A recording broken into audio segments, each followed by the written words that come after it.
Assalamualaikum, semangat pagi. Hari ini saya akan bahas aspirasi hidup Indonesia. Dulu namanya S Hardware, karena ada yang request, jadi sekalian kita bahas saja. Harga dari puncak tertinggi sudah turun sekitar 37% ya. Jadi dulu yang namanya S Hardware atau dari kawan lama ini, sekarang brandnya menjadi ASKO. Ada 245 store. Kemudian yang internet atau online ada rupa-rupa. Salesnya 8,6 triliun. Di sini ada keterangan juga gross profit margin ini bagus, net margin juga bagus, ROA, ROE juga lumayan ya. ROE memang jauh di bawah batubara, tapi ini bagus untuk retail. Salesnya dibagi tiga, ada home improvement itu 53%, kemudian lifestyle itu 42%, kemudian toys atau mainan itu 5%. Ternyata lumayan ya. Dia jualan mainan itu 5% dari 8,6 T, berarti hampir sekitar 400 miliar setahun. Terus di semua area di Indonesia mereka juga udah punya outletnya di 60 kota di 29 provinsi. Strategi inisiatifnya ada inovasi dan peningkatan produk portofolio, kemudian explore new opportunity, dan omni-channel mindset. Omni-channel ini maksudnya dia pengen bikin integrasi antara beberapa lini bisnis. Nah, outletnya sekarang juga ya masih didominasi warna merah, kemudian tematik rebranding, campaign, dan seterusnya. Ini ada beberapa acara-acara di Bali, Riau. Dia juga punya 52 home brands, ini juga lumayan oke. Malah mungkin ini nomor 1 kali ya di Indonesia untuk S Hardware. Tidak ada brand lain atau tidak ada retail lain yang nemenin. Kalau Alfamart, Indomart kan ada. Kalau S Hardware ini saya belum lihat yang semasif ASKO ini. Dan mereka juga report ini ada explore new opportunity di Sumatera, Kalimantan, Sulawesi, Maluku, Papua, Jawa, Bali, nasional.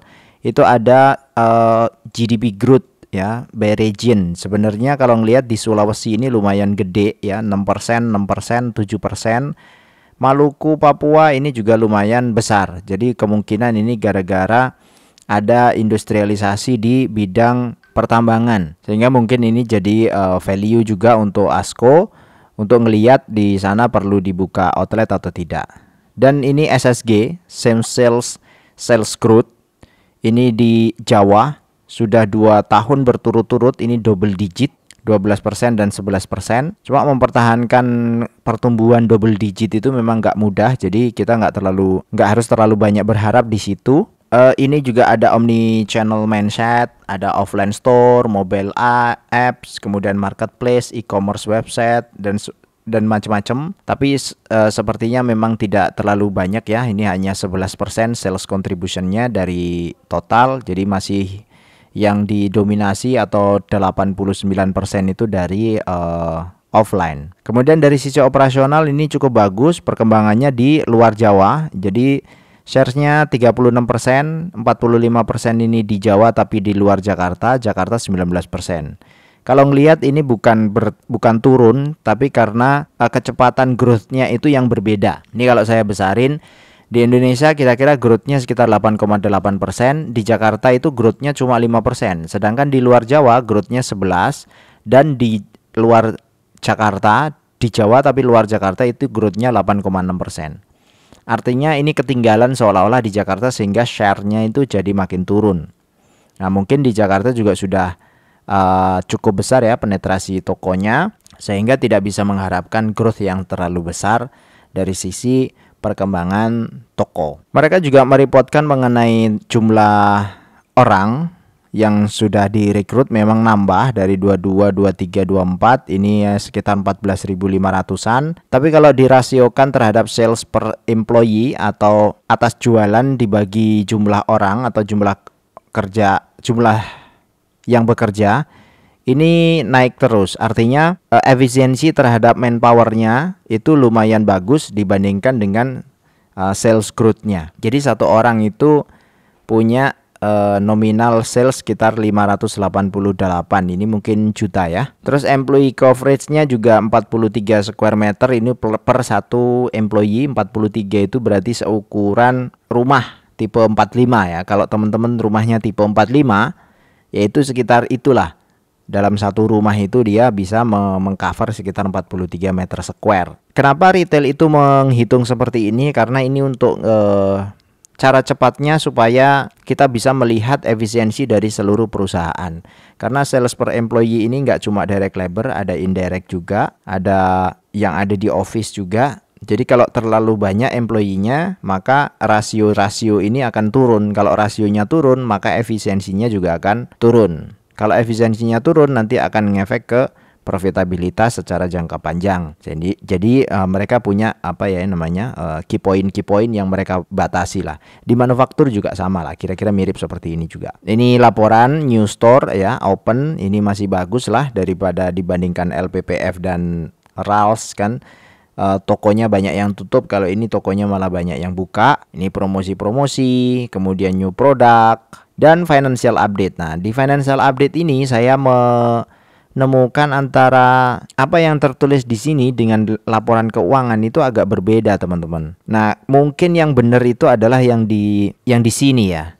Jadi di sini kan salesnya 7,6 T 2023, 2024-nya 8,5 triliun nih. Tapi di laporan keuangan dia itu salesnya itu nggak nyampe 8, cuma 7,6 triliun. Kalau saya lihat di Stockbit 8,5 yang ditulis. Jadi mungkin kita lihat dari sini saja. Artinya kalau lihat ini adalah growth ya. Year on year-nya growth-nya 12,6%. Kuartalannya growth, jadi tidak ada isu apa-apa di kuartal atau di yang terdekat ya. Q on Q-nya growth, year on year kuartalnya juga growth. Jadi cukup bagus. Gross profit bisa di-maintain di sekitar 49%. Artinya secara amount pun juga 4,1 triliun juga naik. Nah, ini menguntungkan untuk kita kalau kita hold secara jangka panjang di harga yang murah. Karena apa? Kemungkinan dividennya juga akan ikutan naik. EBITDA ya, earning before tax ini juga oke. Dia bisa tahan di 13-14%. Kemudian net income-nya ada 10%. 10% ini lumayan gede ya. Karena ada beberapa company yang targetnya itu hanya sekitar 5% di net income. Ini juga growth. Ini saya jadi ingat Unilever di masa-masa tahun 2010-2011 ya. Model-model laporannya begini nih, growth semua ya. Posisi finansial juga solid. Ini cash equivalent itu 1,8 T. Kemudian cycle-nya juga makin turun. Ini bagus ya. Artinya secara inventory juga makin kecil, atau pembayaran juga makin cepat, atau pembayaran ke vendor bisa jadi juga makin bisa dilambatin. Ada beberapa cara ya ngelihat ini. Payable days ini adalah kita bayar ke vendor, ini bisa dipanjangin.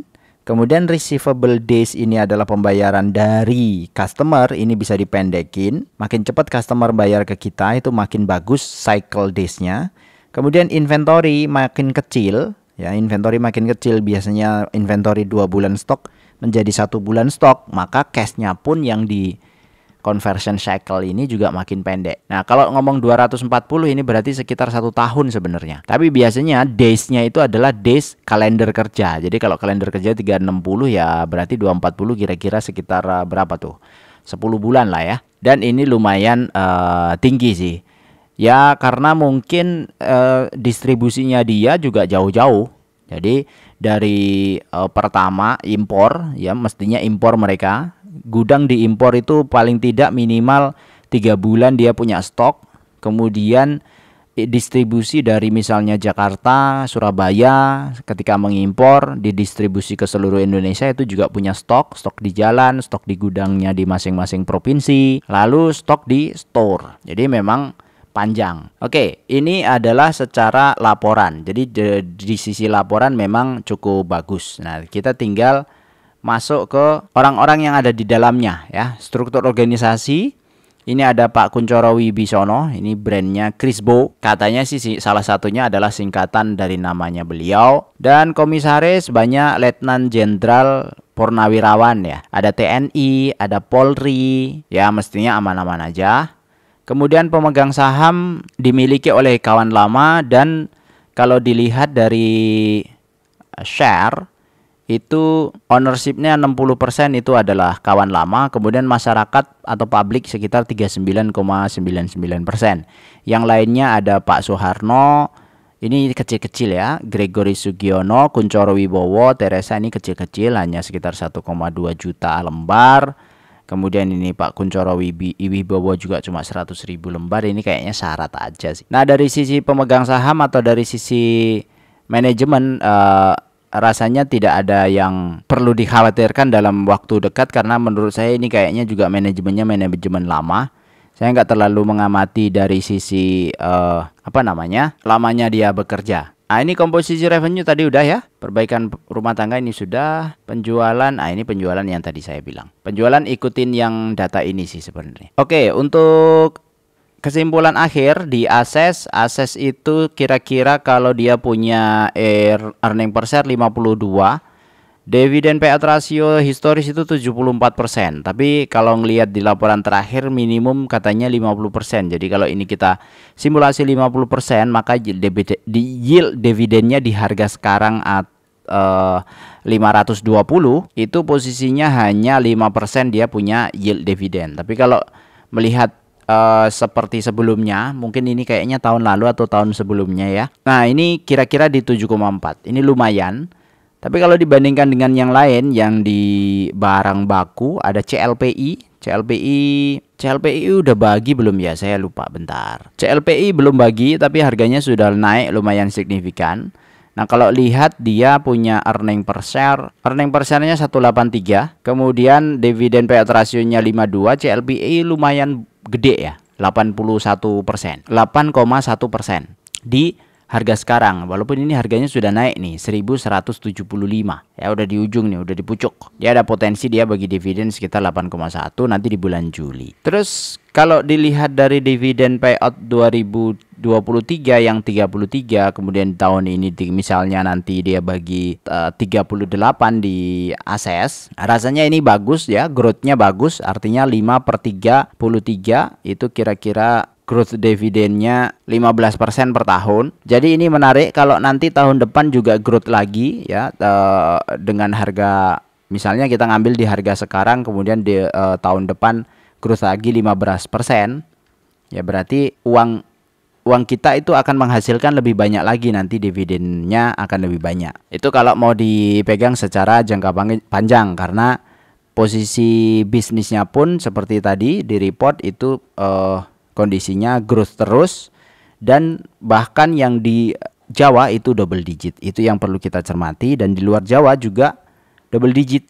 Walaupun secara jangka pendek kita masih bisa membandingkan harga perusahaan ini berdasarkan dividen payout dividen investing, itu masih ada beberapa company yang bisa kita pilih lebih murah daripada yang ada di S Hardware atau ASKO. Nah, cuma dengan strategi kita punya diversifikasi pemegang sahamnya dari sisi kita, itu boleh-boleh saja kalau teman-teman juga mau nyicil untuk ini. Silahkan saja kalau ini tertarik ya. Tapi sekali lagi ini bukan rekomendasi.